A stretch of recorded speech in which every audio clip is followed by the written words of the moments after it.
Types of uterus. See, we know that mammals are those animals which give birth to babies. So they are viviparous, and majority of mammals like metatherians and eutherians are placental mammals. So they possess uterus for the development of their embryos, fetus, for their nourishment and protection. This structure is required, that is uterus.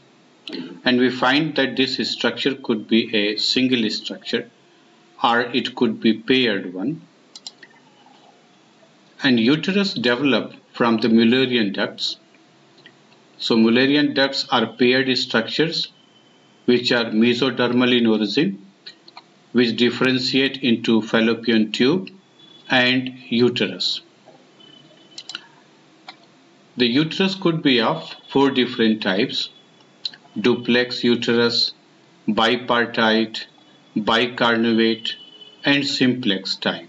So these are four different types of uteri which are found in mammals.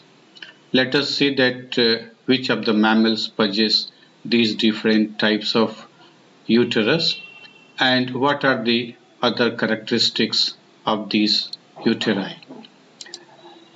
Now the first one, that is duplex, you see in this diagram this striated portion up to this part is uterus.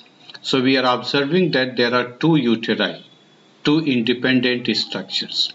Actually it is Mullerian duct that gives rise to this fallopian tube on the upper side, and then this portion is the uterus which develops from Mullerian duct.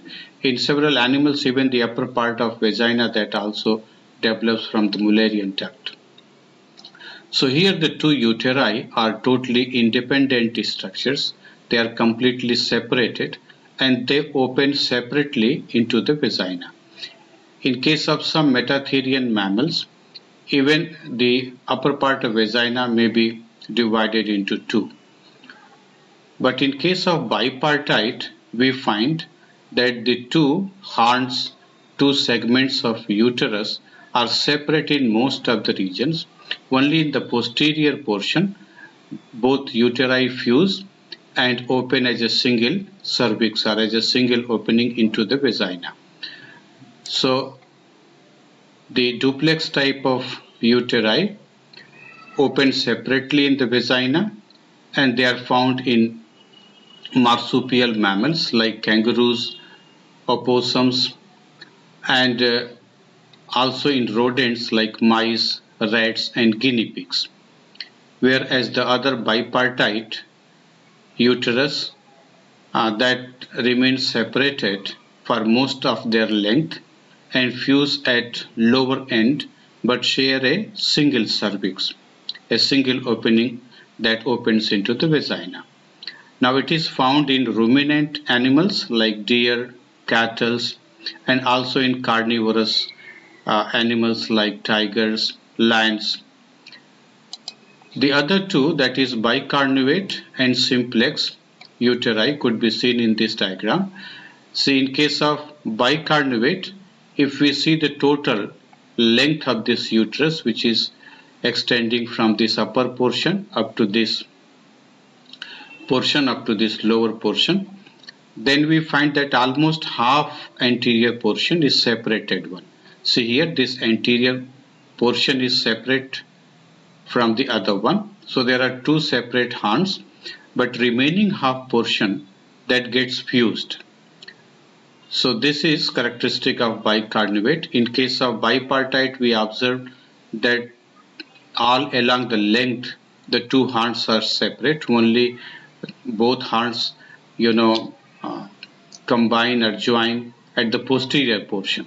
But in case of bicornuate, approximately half portion that forms two separate segments, whereas the middle portion as well as the posterior one, that remains a common structure. In case of simplex, there is a single cavity. It means both the horns get completely fused and there is a single cavity that forms the uterus. So here is a single space. And the bicornuate type of uterus is found in case of dogs, elephants, whales, dolphins, and tarsiers. Tarsiers are primitive mammals.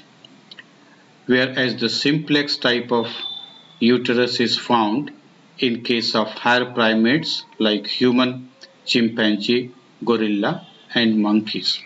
So these are 4 different types of uteri which are found in mammals, and the different types of mammals which possess the varying type of uteri that could be known by this explanation. The other thing is that we can see that the highest form of mammals like primates, they have one type of uterus. So animals of one specific group, they possess a specific type of uterus. It means that also shows evolutionary pattern of the development of this particular structure.